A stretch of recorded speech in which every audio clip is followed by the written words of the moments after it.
know you're a young kid, right? For me, I started writing music when I was 9.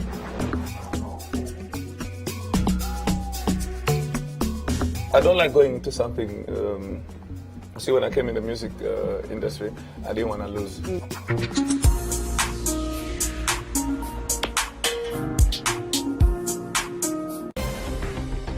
In the news tonight, City of Windhoek secures $155 million Namibian loan for new power substation to avoid load shedding.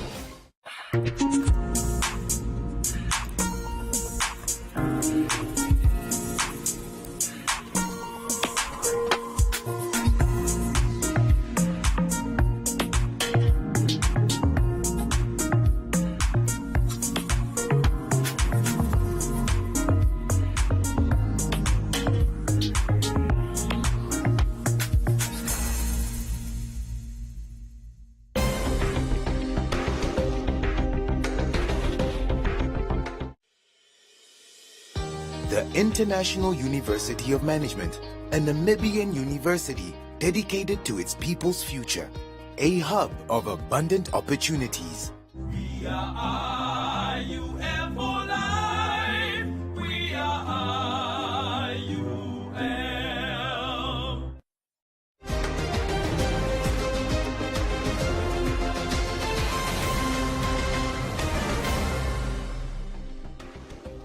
Good evening, I'm Tonata Kavila. In the news tonight, alleged changes to Namib Mills Retirement Fund under spotlight.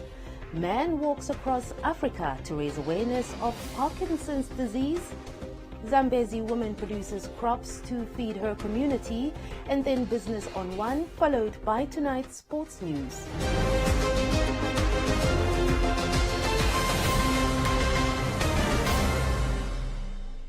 Leading the bulletin, the Namibian National Labour Organization at a press conference in the capital requested the intervention of the Namibian government, the Office of the Ombudsman, the Anti-Corruption Commission and the Namibia Financial Institutions Supervisory Authority to investigate non-law allegations regarding the Namib Mills Retirement Fund. Non-law alleges that Namib Mills moved its employees' pension fund from Sanlam Alexandra Forbes to Retirement Fund Solutions and wants an explanation from the company's board of trustees and wants to know whether there was an auditor assigned before the funds were transferred. On the first meeting on February 2022, the company sent Ms. Annalise Kuhlman, the principal officer of Namib Mills Pension Fund, accompanied by Mr. Corpus Kerfs, a private financial consultant requested by the company to come and tell us who authorized the Workers' Pension Fund to move from Namibia to Europe, and we requested the presence of Corpus, company private consultant, in the meeting of our pension fund with Ms. Annalise Coleman. The principal officer of the pension fund, who was supposed to tell us the details of the fund, could not attend the meeting, and she have excused herself. That leaves us to say that who will give answers, because the principal officer is the one to give answers. And subsequently we were told the story. Now the story we were told is that we were informed that the pension fund is divided into 3 groups, according to Master Corpus, because we said this is not factual, because that was a story we were told. That the pension is to date worth 250 million. 25%, which equates closely to 62.5 million, is invested in Europe, in different places like USA, Britain, UK, and Dubai. Another 35%, worth 87.5 million, is invested in South Africa, which of 40%, that is of almost 100 million, is invested in Namibia. News on One reached out to one of the board of trustees at Namib Mills, Stephanus Ackerman, who said Namib Mills complied with NAMFISA regulations. Ackerman further referred News on One to Namfisa. Namfisa declined to comment on the matter, but urged companies to follow processes stipulated in Section 14 of the Pension Funds Act, which guides the transfer of members' assets. Okay, within Section 14 of the Act, it requires that when monies are being moved from one pension fund to another, the registrar has to, the fund has to apply to the registrar for approval of that transaction. So the fund will bring an application in order for that to happen. We will look through the supporting documentation and anything else that is available to us to make sure that proper procedures were followed, that the requirements of the Act were complied with before approving the transaction. So yes, there is an approval process when it comes to moving funds from one fund to another. We also conduct inspections on pension funds from time to time to see whether they are complying with different provisions of the Act. Pension funds are established via rules that are registered with the Registrar of Pension Funds, who is the CEO of Namfisa. So if a fund would like to introduce employees or a group of employees into its fund, its rules need to allow for such. When a pension fund or when an employer decides that its employees should no longer belong to one fund and be moved to another fund, there's a process in the Pension Funds Act by which the transfer of members' assets is guided. That is contained in Section 14 of the Pension Funds Act, and that's what's used if funds are to be moved from one pension fund to another pension fund.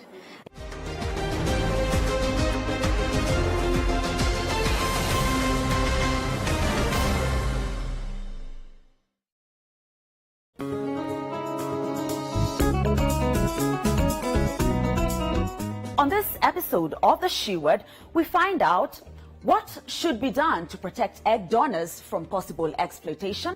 It is while waiting for a doctor's appointment to undergo tube ligation in the UK that Pumla Navacha heard about egg donation. I overheard a conversation between two slightly older African women, and they were going through a deep conversation about how they had failed for years and years, been trying to have a child, to have children.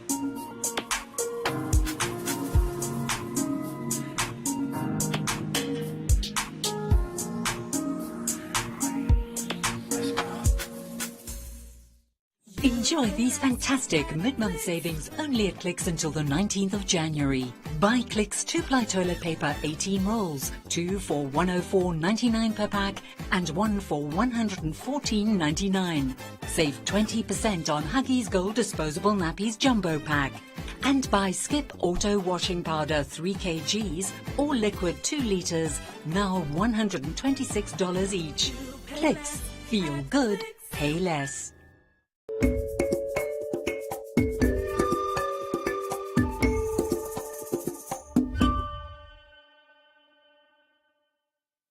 Former British Colonel Guy Deacon, who was diagnosed with Parkinson's disease, has embarked on a journey to travel across the African continent to raise awareness about the disease. He also visited Namibia on this same mission.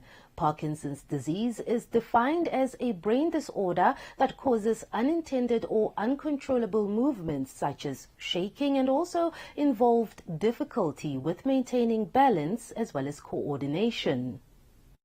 The neurological disease that is more common among elderly people is caused by a lack of dopamine in the body. The 60-year-old Guy Deacon, who described Parkinson's disease as horrible, stated that more awareness should be created to ensure that people are aware of the disease because of the stigma attached to it. When asked about his journey with Parkinson's disease, Deacon described it as difficult. Parkinson's is a disease, it's a neurological disease. It's caused by having not enough dopamine in the body, and dopamine is produced at the back of the brain. It's normally associated with older people as they get sort of 60s and 70s and 80-year-old, and it's quite common therefore in countries where the population is quite old. So in Europe it's well known, And in North America it's well known because people live quite a long time. For those people who've got Parkinson's, it's a horrible, horrible disease to have. And we need to make sure people are aware of it so that first of all they can recognise it themselves, and secondly people around can understand what they're going through. Because, and I'll talk about what happens with Parkinson's in a minute, there's a huge stigma attached to it and people don't like to talk about it, and they blame people for having it rather than recognising there's no reason for having it in the first place. The result is that I tend to live with Parkinson's and cope with it and just endure it, because everything I do is more difficult than it should be, because I can't balance and I can't walk properly and I can't hold things very easily. I can't write. I stumble over my words and I mumble and I dribble a bit and all these things. And all the things that are quite common with Parkinson's make life very difficult on a daily basis. Deacon said that Africa has a large number of people and raising awareness on the continent has always been on his mind. Africa holds a great appeal with a number of people because it's an extraordinarily diverse continent with wonderful things to see and wonderful people to meet and wonderful countries to visit. And so it's always been in my mind, since I was at school actually, to visit the continent. Well, I didn't pick the continent to raise awareness of Parkinson's. I was going to come here anyway. I've always wanted to come to Africa. I've been a number of times to bits of Africa, but I've never done the complete journey from the north to the south. And it's one of those mythical journeys that people always talk about doing, but very rarely do. And I've been planning this for about, well, planning loosely, for about 30 years. That's when I first thought I wanted to do it. And I needed the time and the money and all that sort of stuff, which only occurred when I retired. But by then I already had Parkinson's, and I wasn't going to let Parkinson's stop me living my dream. Deacon, who has been to 20 African countries and raised awareness since he started traveling across Africa, finished off his journey in Cape Town, South Africa. It's time for our special City Police segment. This evening's message from Assistant Superintendent Johannes Mvula focuses on littering. I would describe littering as any dispose of or throwing away of any rubbish, any dispose waste where there is not where is prohibited, or any public places. That's the definition of littering. The effect of littering rather is it identify our areas of living. It contaminate us with the diseases. It also pollute the environment.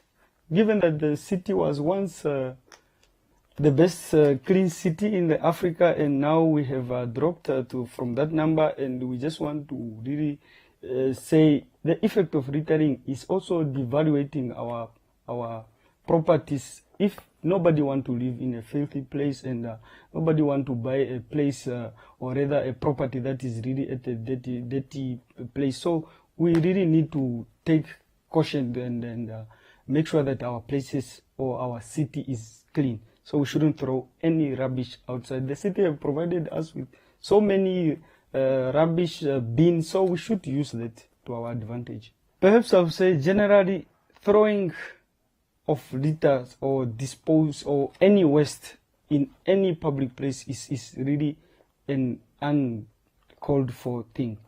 And coming to your question of what does the law say, in terms of municipal bylaw, it's really a penalty. It's really unlawful to throw litters everywhere. So you will be fined a fine of 1,000 if you are to throw your rubbish anywhere, provided that there are littering drums around or littering bins everywhere. So you shouldn't do it. The municipal bylaws will really give you a fine for that. I must say, for the past how many years I've been in the city, there are quite every second pole, especially in town, there is a waste bin there attached to the pole.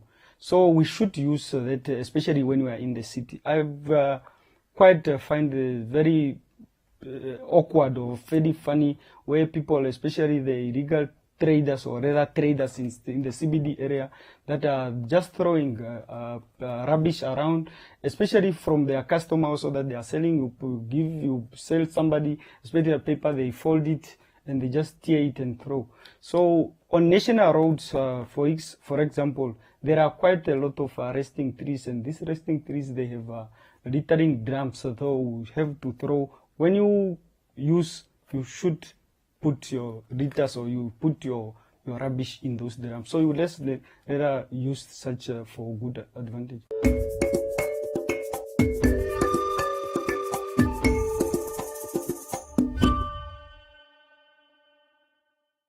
This is VOA Tech.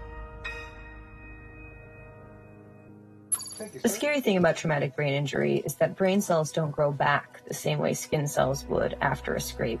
So often rehabilitation means retraining the brain to do mundane tasks. All right, ready to make the transfer now? Traumatic injury, when somebody, such as a car accident, where they're going forward, your brain is moving kind of like jello in there, and it's called coup contra coup, so bounces. This is VOA Tech.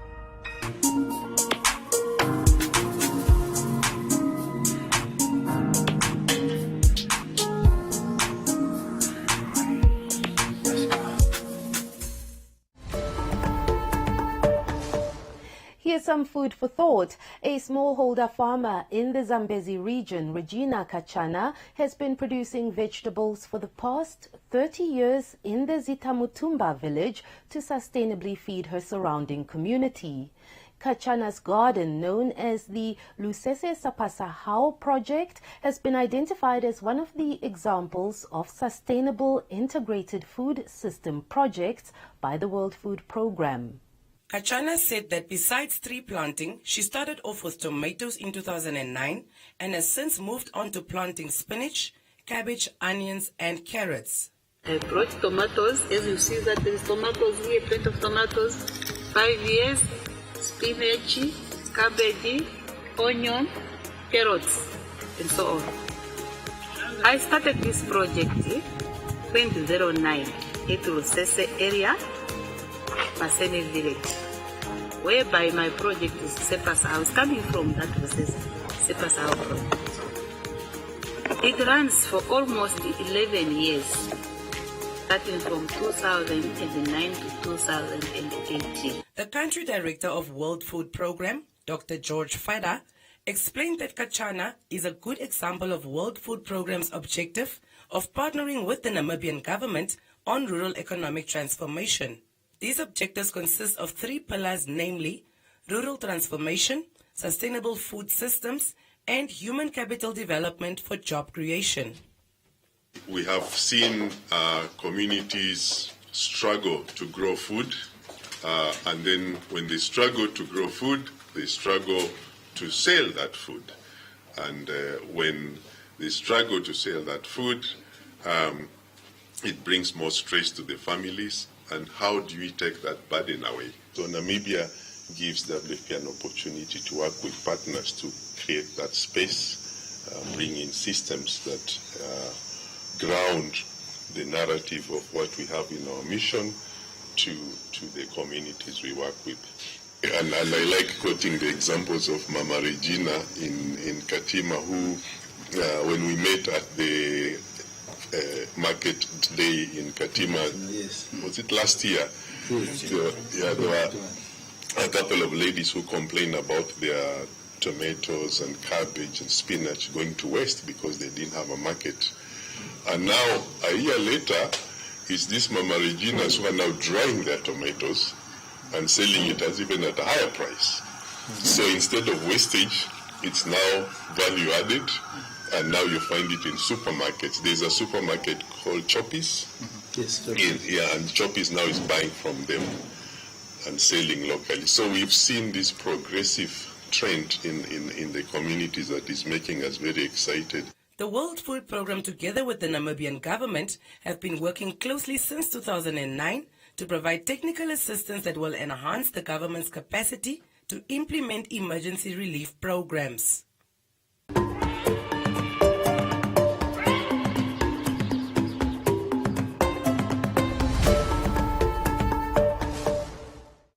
Small milk clients actually getting the manicures and pedicures and facials done. There were times where there was pressure, I sometimes feel like I'm getting paid for doing nothing because I love what I do so much. Not everybody's going to do it through the schooling system.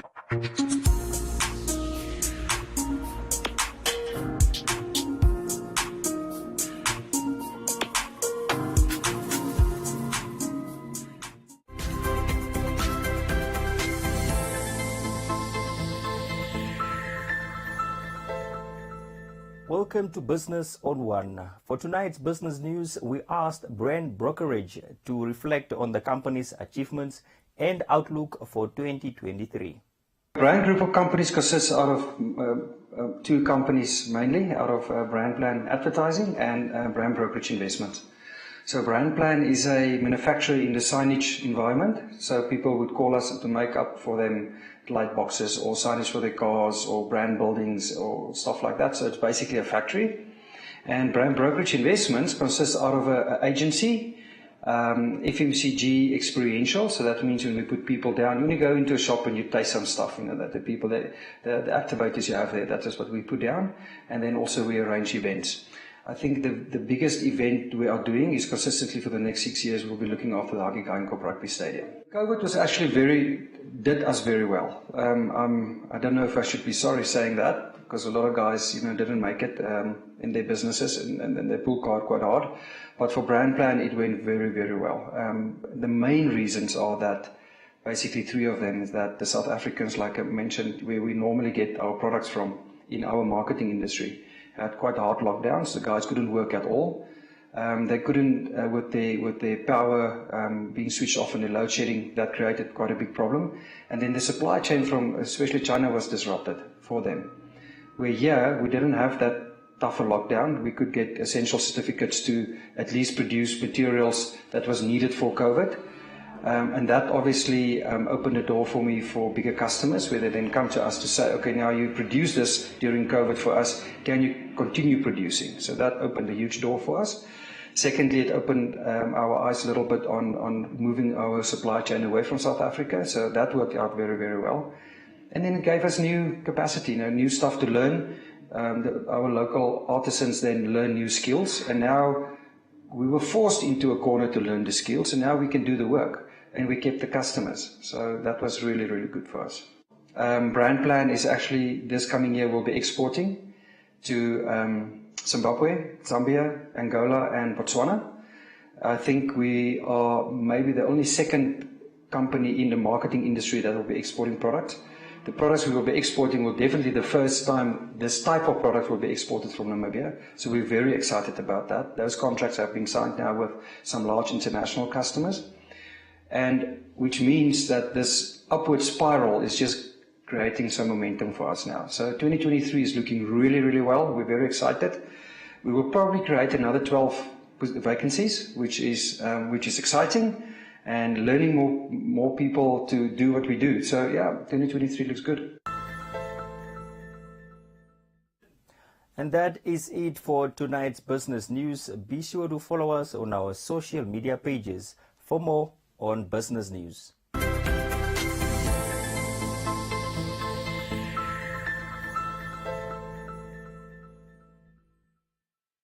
Husna Kukundakwe was the youngest athlete at the 2020 Tokyo Paralympics. The teenager hopes her confidence and her resilience will inspire young people across the continent to follow their dreams.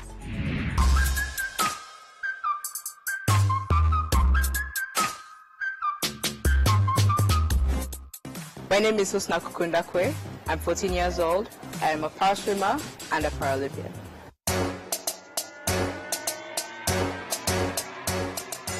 I first started swimming, just playing around in the pool at the age of 3. But I started professional swimming at the age of 12.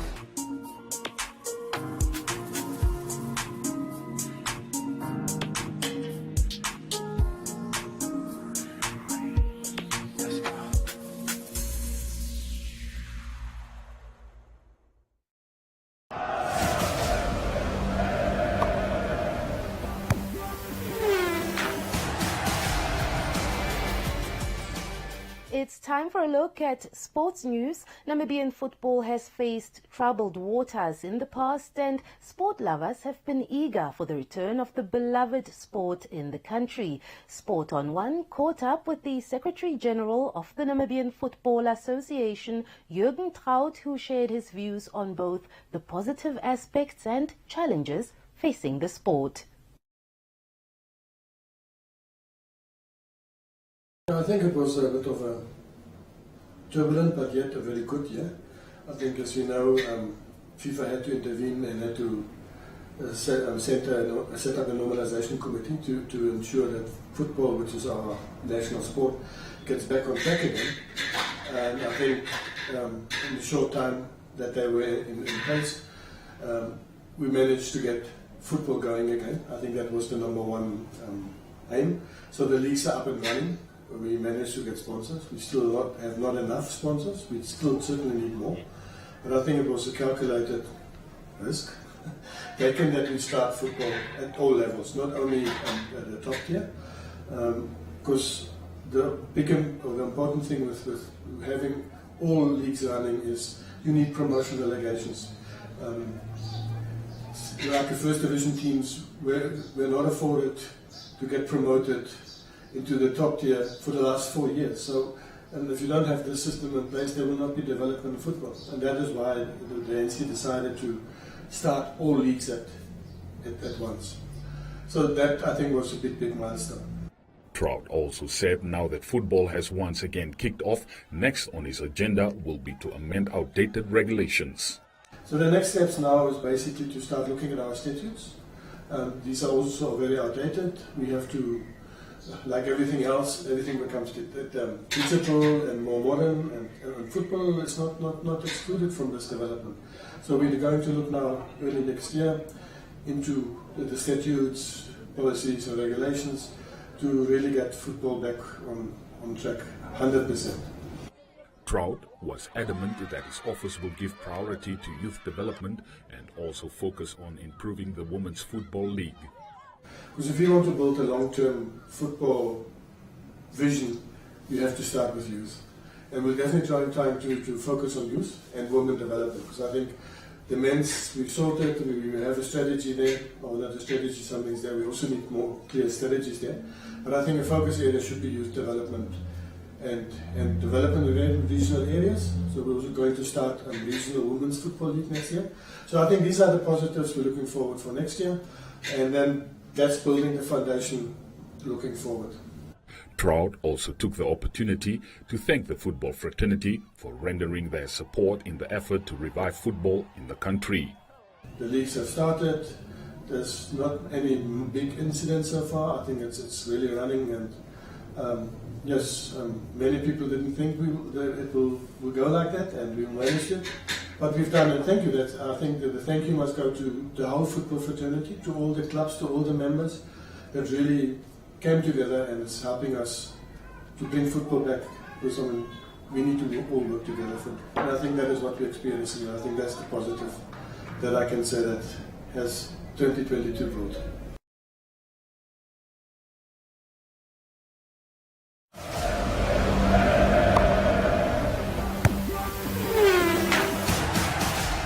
That's all the sports news we have for you, and that also brings us to the end of tonight's edition of News on One. Don't forget to follow us on our social media platforms. From me, Tonata Kavila, it's good night.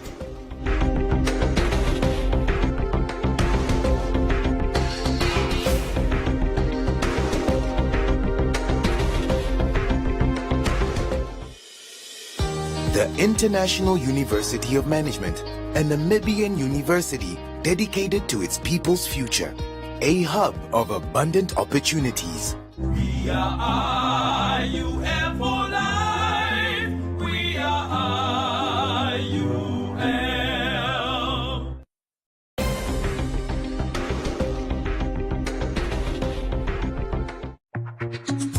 Thank you for watching this show on One Africa.